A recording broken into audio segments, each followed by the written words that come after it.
नमस्ते, जय हिंद दोस्तों। आप देख रहे हैं कैरियर जॉब अलर्ट और आज के इस वीडियो में हम लोग देखने वाले हैं national council of science museum की तरफ से कुछ वैकेंसीज आए हैं जिसमें असिस्टेंट पोस्ट है एंड टेक्नीशियन पोस्ट भी इंक्लूडेड है। तो इसमें आपको ऑनलाइन में कैसे अप्लाई करना है वो आज हम लोग यहाँ पे देखेंगे। तो पहले तो डिस्क्रिप्शन में दिए हुए लिंक में आप आ जाइए, जिससे ऑनलाइन एप्लीकेशन करने का ये जो वेबसाइट है ये आपका खुल जाएगा। इसके बाद हम लोग recruitment of office assistant and technician A में क्लिक करेंगे। ये देखिए खुल गया।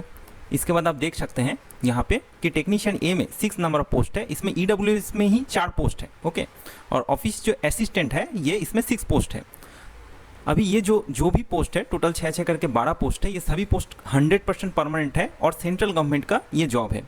इसमें लेवल 2 में ज्वाइन होने वाला है, इसमें भी लेवल 2 में ज्वाइन होने वाला है। देखिए ये सब जो वैकेंसीज आते हैं इसमें नंबर ऑफ पोस्ट रिलेटिवली कम रहते हैं, बट इसमें कंपटीशन भी रिलेटिवली बहुत ही ज़्यादा कम होता है, क्योंकि ज़्यादातर लोगों को ये सब वैकेंसी के बारे में पता नहीं रहता है। यूजुअली लोग जो एसएससी या दूसरे जो भी पीएससी के थ्रू रिक्रूटमेंट होते हैं जिसमें ज़्यादातर वैकेंसीज आते हैं उसमें लोग ज़्यादा अप्लाई करते हैं, और इस टाइप के जो भी वैकेंसीज होते हैं इसमें कम अप्लाई करते हैं। तो इसमें कंपटीशन बहुत ही ज़्यादा कम रहते हैं। तो अगर आप इंटरेस्टेड है तो आप इसमें इजीली अप्लाई करके क्वालिफाई कर सकते हैं। तो इसमें अप्लाई करने के लिए क्या करना है वो आज हम लोग देखेंगे यहाँ पे। तो पहले एडवर्टाइजमेंट देख लेते हैं यहाँ पे।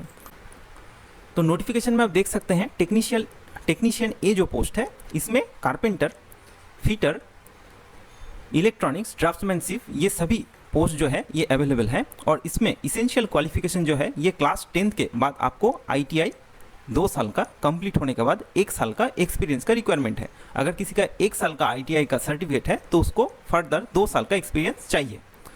सिमिलरली अगर हम देखेंगे असिस्टेंट पोस्ट के लिए तो इसमें भी टोटल 6 नंबर ऑफ पोस्ट है, और इसमें क्लास 12 के बाद आपको एक सर्टिफिकेट कोर्स आपके पास रहना चाहिए, कोई भी गवर्नमेंट रिकॉग्नाइज इंस्टीट्यूट के साथ टाइपिंग का सर्टिफिकेट कोर्स, ओके। तो क्लास 12 के बाद आप जो है ये ऑफिस असिस्टेंट पोस्ट में अप्लाई कर सकते हैं, एंड ITI के बाद आप ये जो टेक्नीशियन वाला पोस्ट है इसमें आप अप्लाई कर सकते हैं, ठीक है। तो अभी एग्जाम्पल के लिए हम कोई भी एक पोस्ट में अप्लाई करके दिखाएंगे। तो टेक्नीशियन पोस्ट जो है इसमें हम लोग अप्लाई करके आपको दिखाते हैं, ठीक है। तो इसमें अप्लाई ऑनलाइन में अभी हम लोग क्लिक करेंगे। तो देखिए ये आ गया। तो इसमें है पहले हम लोग को अपना जो भी नाम है वो लिखना है, क्लास 10 के जो सर्टिफिकेट है उसके बेसिस पे लिख रहे हैं यहाँ पे। उसके बाद हमें जेंडर जो है सिलेक्ट करना है। उसके बाद हम लोग को एक फ़ोटो जो है ये यहाँ पे, उसके बाद जो है हम लोग जो सिग्नेचर है ये अपलोड करेंगे यहाँ पे। तो ये देखिए सिग्नेचर भी हम लोग का अपलोड हो गया है। सिग्नेचर का भी जो साइज़ है ये 100 KB के नीचे होना चाहिए। अभी जो भी आपका एड्रेस है, प्रेजेंट एड्रेस, ये आपको यहाँ पे देना है। देन अगर आपका परमानेंट एड्रेस एंड कम्युनिकेशन का जो एड्रेस है, प्रेजेंट एड्रेस जो है ये अगर सेम है तो आप यहाँ पे क्लिक करेंगे। अदरवाइज आपका अगर न्यू कोई अलग एड्रेस है तो आप वहाँ पे दे सकते हैं। इसके बाद आपका डेट ऑफ बर्थ जो है ये आपको यहाँ पे देना है। तो हम लोग ये डेट ऑफ बर्थ दे देते हैं। इसके बाद प्लेस ऑफ बर्थ आपको देना है।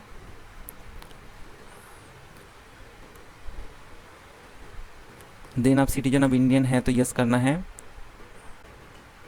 अगर आप दूसरे कंट्री से आके यहाँ पे सेटल हुए हैं तो उस केस में आपको यस करना है, अदरवाइज नो रहेगा। ज़्यादातर लोगों के लिए नो रहेगा तो नो कर रहे हैं। देन फादर का नाम आपको यहाँ पे लिखना है,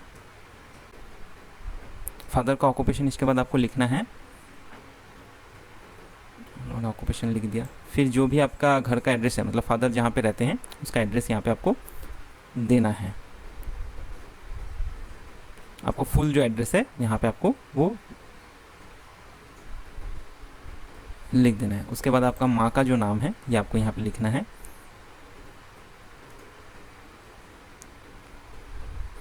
उसके बाद आपकी माँ क्या करती हैं वो लिखना है यहाँ पे। इसके बाद आपका माँ का भी जो एड्रेस है, अगर पिताजी का सेम एड्रेस है तो कॉपी करके हम लोग यहाँ पे पेस्ट कर देंगे। आपके मम्मी पिताजी का भी जो बर्थ है वो इंडिया में ही हुआ है और इंडिया में वो रहते हैं तो यस करना है, अदरवाइज नो रहेगा। तो ज़्यादातर लोगों के लिए यस रहेगा। इसके बाद आप दूसरे कंट्री से मम्मी पिताजी जो है आए हैं यहाँ पे सेटल हुए हैं, अगर यस होगा तो यस करना है, अदरवाइज नो रखना है। आपका total income of family per month जो है यहाँ पे है तो हम लोग 20,000 कर देते हैं। स्टेट योर रिलीजन है तो हम लोग हिंदू कर देंगे, यहाँ पे आपका रिलीजन लिखना है। उसके बाद आपका कास्ट सिलेक्ट करना है तो हम लोग जनरल सिलेक्ट कर रहे हैं। देन अगर आप फिजिकली चैलेंज्ड है तो इसके लिए आपको यस करना है, अदरवाइज नो रहेगा। अगर आप विडो सेपरेटेड है तो यस रहेगा, अदरवाइज नो रहेगा। यहाँ पे अगर आप एक सर्विसमैन है तो यस करेगा या फिर नो रहेगा। तो हम लोग नो कर रहे हैं। अभी जो सेकेंडरी आप कौन से बोर्ड से किया है उसके बारे में आपको यहाँ पे लिखना है। परसेंटेज ऑफ मार्क्स आप कितना मिला है, डिवीज़न क्या है, ये हम लोग लिख देंगे। ईयर ऑफ पासिंग पूछा जा रहा है तो 2016 हम लोग कर देते हैं। सब्जेक्ट टेकन आप डिटेल सभी अलग अलग सब्जेक्ट लिख सकते हैं, हम लोग नॉट एप्लीकेबल कर रहे हैं। ITI अभी ITI के बारे में कर रहे हैं तो ITI भी आप जो भी यूनिवर्सिटी या बोर्ड से किए हैं उसके बारे में लिखना है। आपका जो भी परसेंटेज है आपको लिखना है यहाँ पे। अभी आगे जाने से पहले ये हमारे जो कैरियर जॉब अलर्ट चैनल है ये बेसिकली बनाया गया है सरकारी job and career related information आप लोगों को प्रोवाइड करने के लिए। हमारे चैनल को सब्सक्राइब कीजिए और पाइए सबसे नया अपडेट्स, टिप्स और एक्सपर्ट गाइडेंस। बेल आइकन को जरूर दबाइए ताकि सभी वीडियो का नोटिफिकेशन आप तक पहुँचे। अभी आगे बढ़ते हैं। इसके बाद हम लोग को डिवीज़न यहाँ पे फिर से लिखना है तो हम लोग फर्स्ट लिख देते हैं। ईयर ऑफ पासिंग जो है ये लिखना है तो हम लोग 2018 कर देते हैं क्योंकि 2 साल का कोर्स है हम लोगों का। देन सब्जेक्ट जो है ये फीटर का है या जो जो आपका सब्जेक्ट था वो आप यहाँ पे लिख सकते हैं एक एक करके। तो हम लोग यहाँ पे जस्ट फीटर मेंशन कर रहे हैं और कुछ नहीं। अभी यहाँ पे है कि ड्यूरिंग ऑफ ITI और इक्विवेलेंट कोर्स इन ईयर्स कितना टाइम का है तो हम लोग 2 ईयर्स का हम लोग सिलेक्ट करें कि हमारा जो ITI है 2 साल का है। अभी टोटल एक्सपीरियंस आफ्टर ITI जो है ये 1 ईयर का कंपलसरी तो हम लोग 1 ईयर करेंगे। अगर आपका जो डिग्री है 1 साल का है ITI का तो उसके बाद आपको मिनिमम 2 साल का एक्सपीरियंस देना पड़ेगा। तो हम लोग क्योंकि 2 साल का ITI सिलेक्ट कर रहे हैं तो यहाँ पे एक्सपीरियंस 1 ईयर का दे रहे हैं। अभी लैंग्वेजेस जो है ये इंग्लिश हम लोग करते हैं, आप बोल सकते हैं, पढ़ सकते हैं और लिख भी सकते हैं। तो नॉट एप्लीकेबल, कोई एग्ज़ाम तो पास नहीं किया इसके लिए। देन हिंदी जो है ये भी आप बोल सकते हैं एंड देन आप पढ़ भी सकते हैं, बोल भी सकते हैं। देन कोई सर्टिफिकेट नहीं है तो ये 2 हम लोग यहाँ पे फिल कर देंगे। इसके बाद एक्सपीरियंस यहाँ पे पूछा गया है क्योंकि 1 साल का एक्सपीरियंस का रिक्वायरमेंट था यहाँ पे तो उसके बारे में यहाँ पे पूछा जा रहा है तो हम लोग ये लिख देंगे। तो डेट ऑफ ज्वाइनिंग है तो हम लोग इसको 05/05/2020 18 कर देते हैं। तो हम लोग पहले यहाँ पे डेट दे देते हैं तो 09/08 कर देते हैं 2019। क्यों आपने लीव किया है उसके बारे में भी आपको कुछ लिखना है तो लिख दीजिए, अदरवाइज नॉट एप्लीकेबल कर सकते हैं। आपका क्या काम था उसके बारे में आपको यहाँ पे लिखना है तो हम लोग ऑपरेटर लिख दिया जस्ट ऐसे ही। यहाँ पे जो कंसोलिडेटेड सैलरी था वो हम लोग लिख देते हैं कि सपोज 15,000 था हम लोगों का सैलरी। देन करेंटली क्या आप गवर्नमेंट जॉब्स में हैं, अगर है तो येस करना है, अदरवाइज नो करना है। अगर गवर्नमेंट जॉब में रहते तो इधर थोड़ा ना अप्लाई करते हैं, ठीक है। तो बट बेसिकली ज़्यादातर लोगों के लिए नो ही होगा तो इसलिए नो सिलेक्ट करें हम लोग। Then if selected what notice would you record, अगर आप अभी करेंटली सिलेक्ट हो जाते हैं तो कितना टाइम का आपका नोटिस पीरियड का रिक्वायरमेंट है तो हम इमीडिएट कर रहे हैं क्योंकि ऐसे तो गवर्नमेंट जॉब होते होते बहुत टाइम लग जाता है। आपका कोई भी रिलेटिव्स जो है इस सेंटर में काम करते हैं, अगर है तो यस करना है, अदरवाइज नो रहेगा तो हम लोग नो कर रहे हैं। आप इंडिया के कहीं भी काम करना चाहते हैं तो हाँ अभी जॉब नहीं है तो कुछ भी करेगा तो यस कर रहे हैं हम लोग। देन इसके बाद क्या है कि आपका जो भी आपने ऊपर में डिटेल्स दिया है उसके रिगार्डिंग अभी डॉक्यूमेंट्स आपको अपलोड जो है वो करना है, ठीक है। तो पहले जैसे डेट ऑफ बर्थ का जो प्रूफ यहाँ पे देना है तो उस केस में हम लोग क्या करेंगे, क्लास 10th का जो सर्टिफिकेट है या एडमिट कार्ड भी लिखा हुआ है यहाँ पे तो सेकेंडरी एडमिट कार्ड या फिर बर्थ सर्टिफिकेट जो है ये अपलोड कर सकते हैं। तो आप एडमिट कार्ड अपलोड कर सकते हैं क्लास 10th का, हम एग्जाम्पल के यहाँ पे कुछ भी अपलोड कर रहे हैं बट आपको जो है सर्टिफिकेट यहाँ पे अपलोड करना है। उसके बाद बोला जा रहा है कि आपका मार्कशीट जो है क्लास 10th का ये आपको JPG फॉर्मेट में अपलोड करना है। तो यहाँ पे आपका जो भी मार्कशीट है वो आपको अपलोड करना है। हम एग्जाम्पल के लिए कुछ भी अपलोड कर रहे हैं अभी।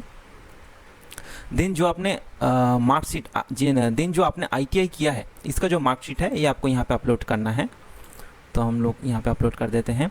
इसके बाद जो एक्सपीरियंस हम लोगों ने कहा कि 1 साल का हम लोगों का एक्सपीरियंस है तो उसके रिगार्डिंग एक सर्टिफिकेट का रिक्वायरमेंट है तो वो भी आपको यहाँ पे अपलोड करना है।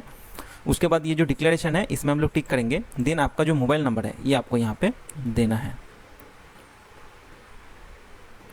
देन आपका जो भी ईमेल ID है ये आपको यहाँ पे देना पड़ेगा, फिर से सेम ईमेल ID आपको फिर से देना है। इसके बाद 7 से 1 माइनस करेंगे तो कितना होगा, 6 होगा, सभी को पता है भाई। तो दे दिया हम लोगों ने। फिर I am not a robot करके प्रीव्यू करना है आपको। तो देखिए यहाँ पे जो भी है डिटेल्स हम लोगों ने भरा है, सभी डिटेल्स एक एक करके आ रहा है और जो फॉर्म है वो लगभग सबमिट हो गया है। अगर आपको यहाँ पे कुछ भी जो है डिटेल्स में लग रहे हैं कि गलत है तो आपको यहाँ पे प्रीवियस करके फिर से वो आपको चेक करना है। उसके बाद हम लोग यहाँ पे जो सबमिट बटन है इसमें हम लोग क्लिक करेंगे। देखिए, तो अभी हम लोगों का जो एप्लीकेशन है ये सबमिट नहीं हुआ है लिखा जा रहा है। हम लोगों को क्या करना है, जो ईमेल आईडी हम लोगों ने दिया है उसमें एक एक्टिवेशन लिंक आएगा, तो उसमें क्लिक करके हम लोगों को एक्टिव करना है एंड देन ऑनलाइन में एक पेमेंट करना पड़ेगा। उसके बाद ही जो है फाइनली फॉर्म सबमिट होने वाला है। तो पहले हम लोग देख लेते हैं वो चीज़। तो देखिए, जो जीमेल आईडी है इसमें इस टाइप का एक मेल आ गया है जिसमें लिखा हुआ है कि हम लोग टेक्नीशियन ए पोस्ट के लिए अप्लाई किया है।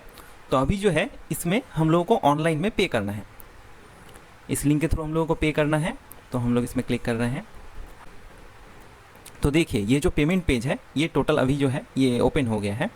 तो इसमें जो है हम लोग पे फॉर ऑर्डर करेंगे, क्लिक करेंगे इसमें।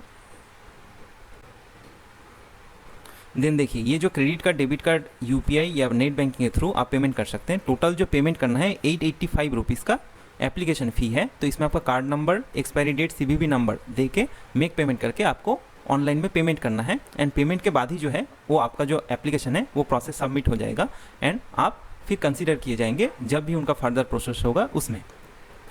तो ये था national council of science museum के तरफ से जो वैकेंसीज आए हैं उसमें आपको ऑनलाइन में कैसे अप्लाई करना है। तो आज के लिए इतना ही, मिलते हैं अगले वीडियो में।